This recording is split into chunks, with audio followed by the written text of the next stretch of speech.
Hi everyone, this is Sharon Goulet from digitalnomadwannabe.com, and I'm here for the live mini lesson, how to go from zero to hero with SEO in new blog posts.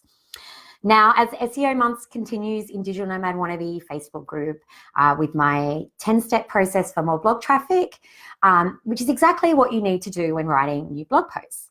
So in this live, I'm going to talk about this some more with some great tips for you, what you need to do when you create a new blog post to maximize your chance of getting that search traffic from Google. So everything I'm talking about today will be based on what to do to maximize search traffic and not other things. Hi Ingrid, great to have you here. So yeah, ask questions at any time. I'll do my best to answer them, and I'm going to go through some tips. Now, first of all, I do want to tell you, though, about an SEO challenge we have coming up in the group. It's a really big one. It's a 7-day SEO boost challenge. Now, this is an email challenge where every day, over 7 days, you get a short task emailed to you, which is all around getting more search traffic to your blog by understanding SEO. So it's like you'll learn something little every day, you'll apply it straight away, and hopefully it'll start getting you more search traffic pretty quickly. So over the week, we'll just optimize one blog post. I'll help you pick which one. And, you know, you get to use the power of the Digital Nomad Wannabe group to like push you along, motivate you so you learn even more. You get that blog post all optimized, and you learn a really great repeatable strategy that you can keep using.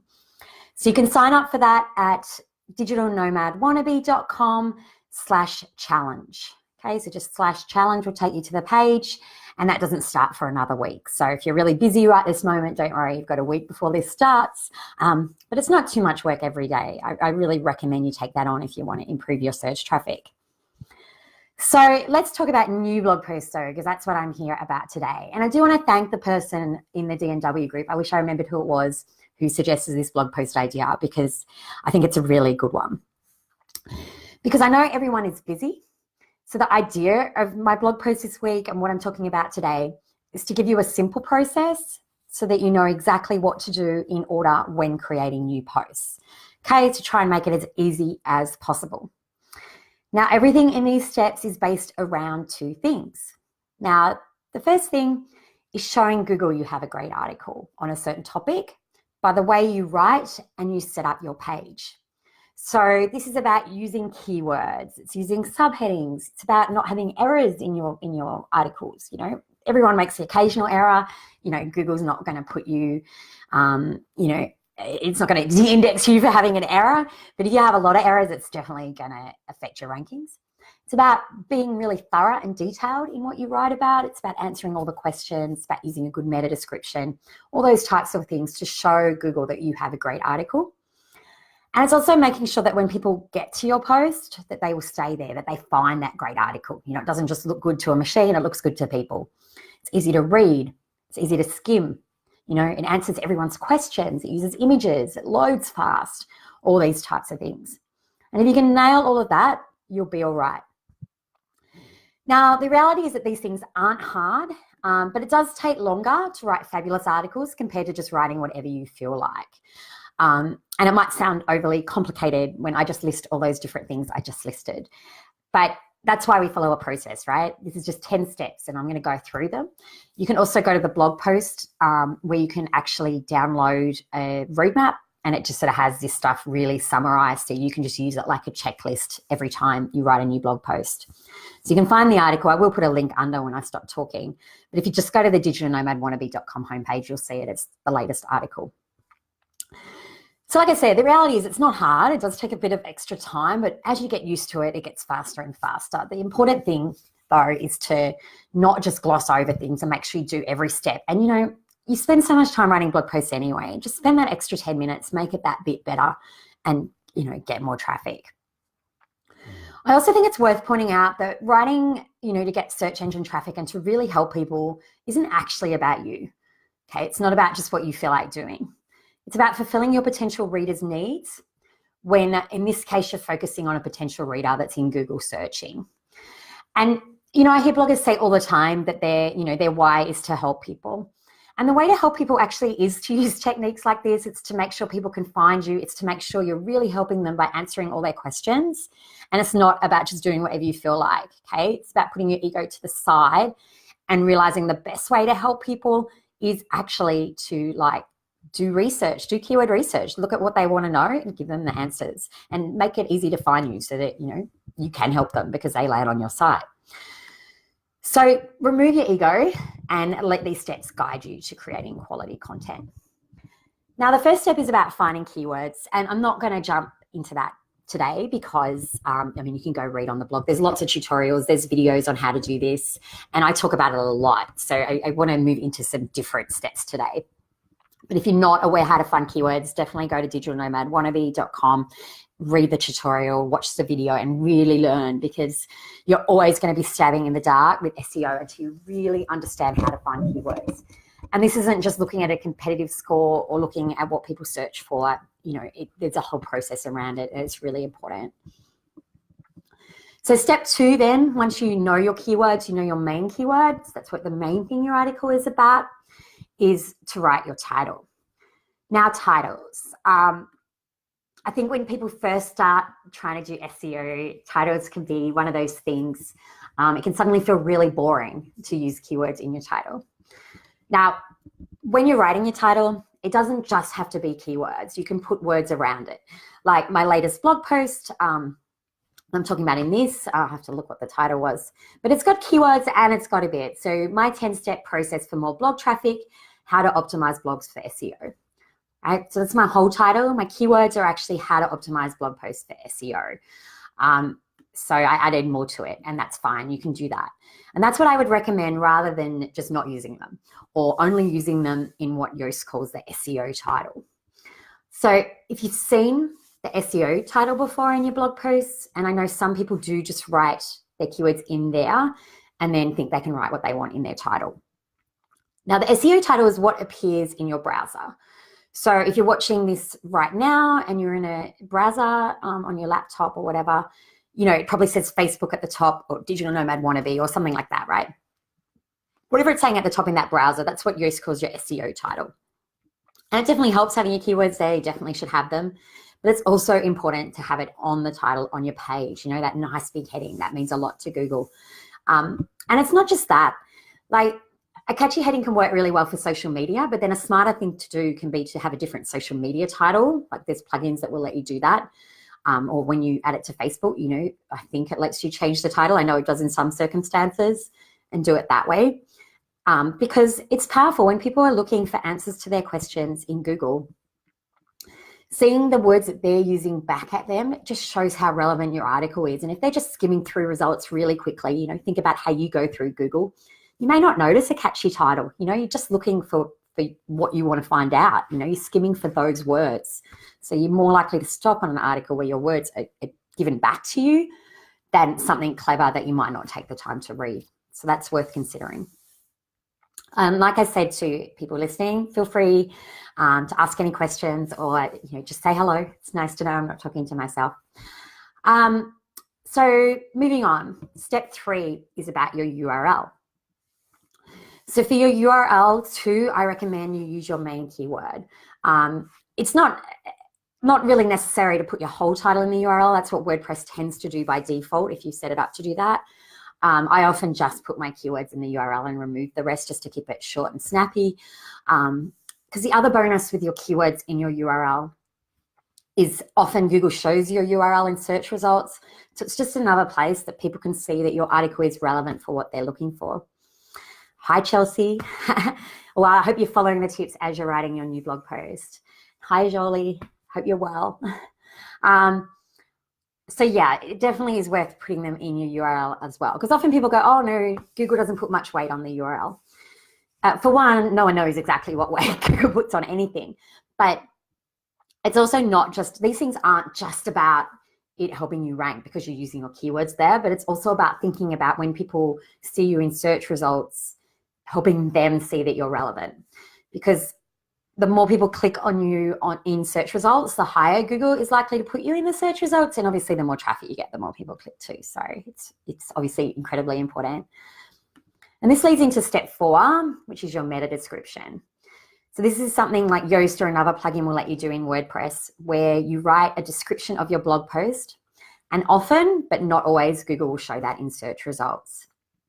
So Your meta description, it has to be short. So you've got 160 characters, that's all. It should include keywords because, again, it's powerful for people to see the words that they're looking for getting sent back to them. You want to be enticing, okay? You want to sound interesting in this. You want people to click on you, and it's good to have a call or action or something like that to tell people to read your article.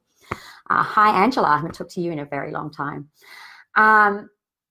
So yeah, think about your meta description as well. It can be interesting for some of these things just to go look at Google search results, like search your keyword. What do people say in their meta description? Which things make you want to click? Or when you're Googling in general, try to analyze yourself a little bit about what attracts you, what doesn't, what's working, and try and do the same types of things when you write your meta description, your title, your URL. So step 5 is the big one. We finally get to writing your blog post. Okay, so that's obviously going to be the longest one. Now you're definitely going to use the keywords you found previously in your blog post. So how to use them? So your main keyword, title, URL, meta description, subheading, once in text. Okay, so you need to use it that many times, but that's all you need to use it. There's none of this like Yoast put it every paragraph or some rubbish. You really don't have to. It's smarter to use lots of keywords than to use one keyword everywhere, and it sounds better as well. So for your main keyword, do those things. So the subheading in your text, preferably the closer to the top, the better. And then, yeah, your title, your meta description, your URL, like we discussed. For all the other keywords that you found, once in text is enough.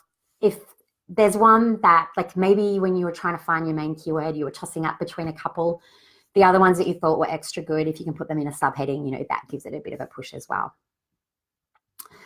Now, when it comes to blog post length, a lot of people ask, how long should it be? Look, there's no rule, right? Google prefers long, detailed content. So longer is better, but what no one likes is a lot of guff. So don't write words for the sake of it. It's how long it should be, is how long it needs to be to answer all your readers' questions, to be detailed and to be thorough, okay? So usually that's going to be long. You know, it would be rare that I would write a post to keywords that would be less than 2,500 words, like really rare. Often it's even way longer than that. If you're used to just writing, 500-word blog posts, it's going to be tricky with SEO. Now, in saying that, there are certainly some niches where things change. Like, like there's some food bloggers in Build Blog Freedom. Sorry, more like cooking bloggers writing recipes and stuff. Writing 2,500 words about a recipe, like I don't think anyone wants to read that even. So, again, it's about doing what you need to do to answer people's questions well. And for a recipe, it's unlikely to be that long. A good way to go check these types of things is to look at what's currently in that top 10 in Google search results, what's on the top page. How long are those articles?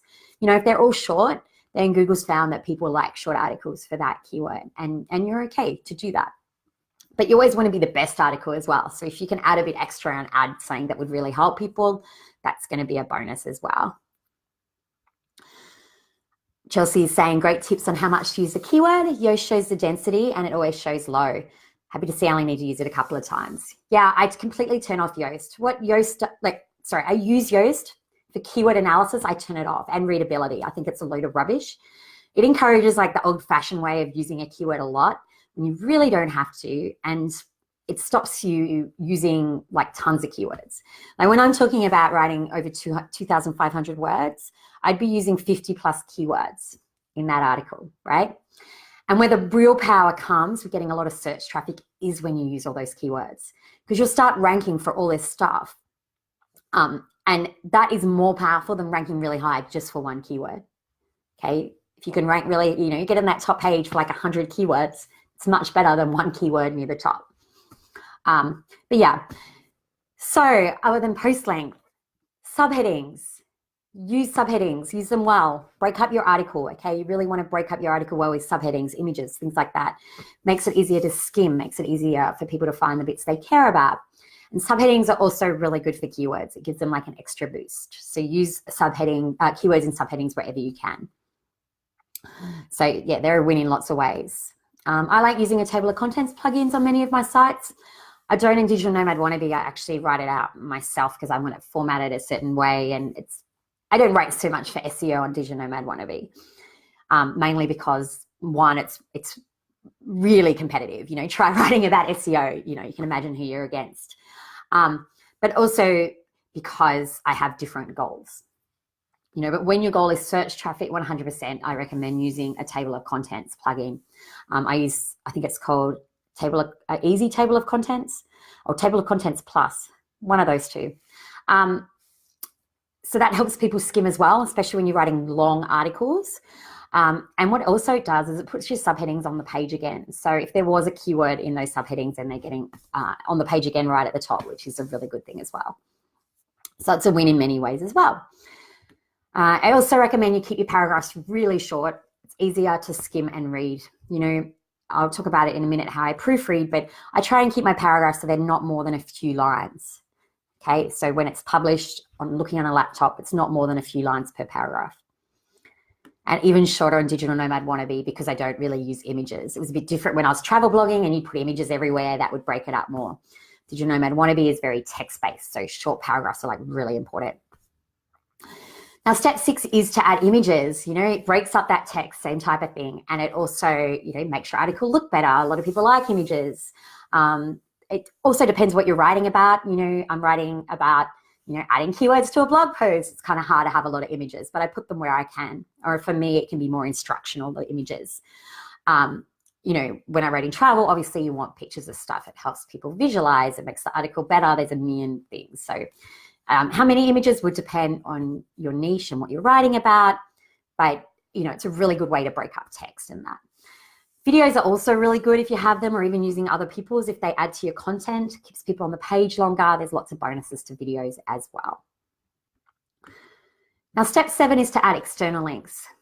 So it's good SEO to add links to authoritative websites. So good quality. You don't want to add them to crappy sites. You might be adding affiliate links as well, but since these should be no follow, they don't really count for this step. Okay, you need a follow external link. It's just sort of a way to show Google you're a good resource. Think about when you wrote essays at university or at school where you had to quote sources, right? And I mean, well, maybe you do link to sources now with links, but for me, being older, we certainly didn't link to websites. But I can imagine now that's what you would do, and that's kind of what you're doing with this, right? You're just showing you're an authority, and linking to authority sites helps to show that. Or you can think of it as showing Google, yeah, I hang out with these websites. Look, we're like mates. I'm linking to them, so it puts you in the same category. Now, step 8 is adding internal links. Really good SEO to link to other relevant articles on your site. Try to link to a few where possible. It's also good to link to the next level up in your hierarchy. So by hierarchy, I mean, you probably have like your homepage, you have some categories, and then you have your blog posts. So you might link back up to the category.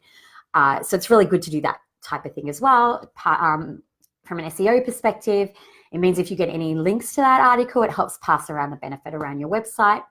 And obviously, from a point of view of readers on your site, why wouldn't you encourage them to click around? It's like a good win-win. So definitely have internal links. Then step 9, we're getting towards the end, is to do a full proofread. So like I said before, you're not going into purgatory if you have a couple of errors, but you really should try and limit them. So I recommend 3 proofreads. 1, just looking for errors, concentrating on spelling, grammar, punctuation, that type of thing. 2, making sure it's got a good flow, it's well written, it makes sense, that you're happy with the structure, looking at all those types of things and really concentrating on that.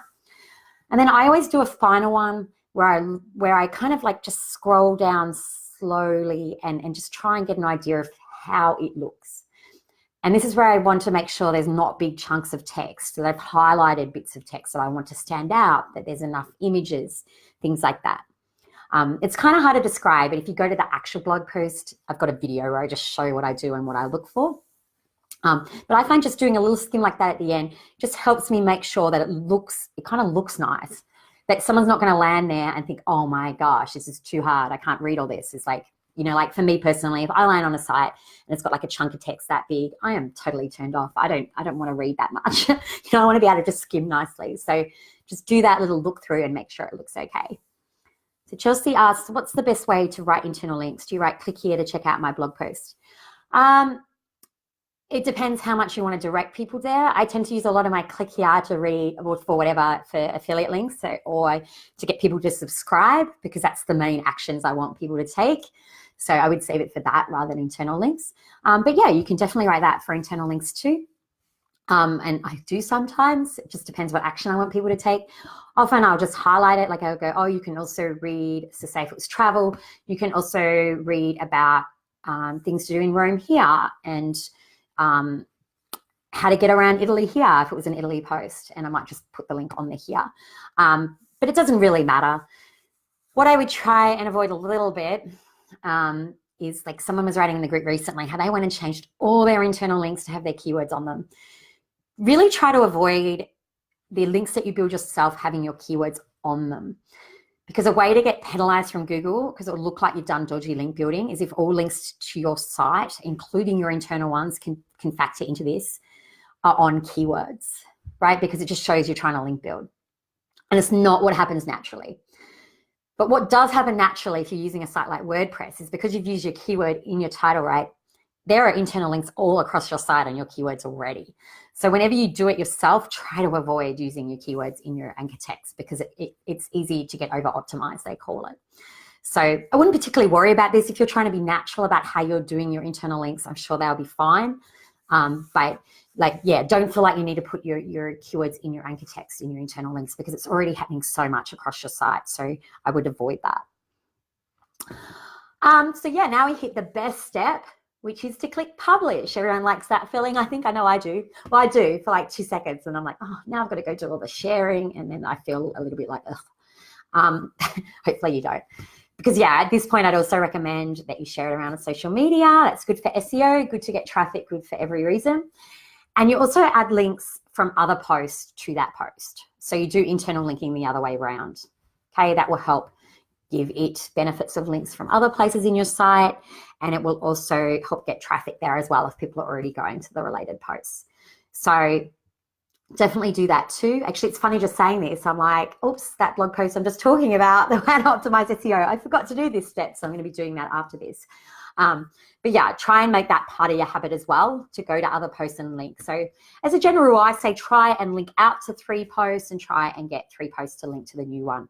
But it's just a general rule, right? If you've wrote about a new topic and there's nothing else on your site that's relevant, then that's going to be really hard. You know, keep your linking natural, but do your best. So yeah, I hope this has helped. If anyone's got a question, actually, oh, I need to scroll down. Maybe there is a question. No, I can see Kiralee join. No, hi. I don't know why. It just tells me some people that join and not others. I think maybe you have to be a friend.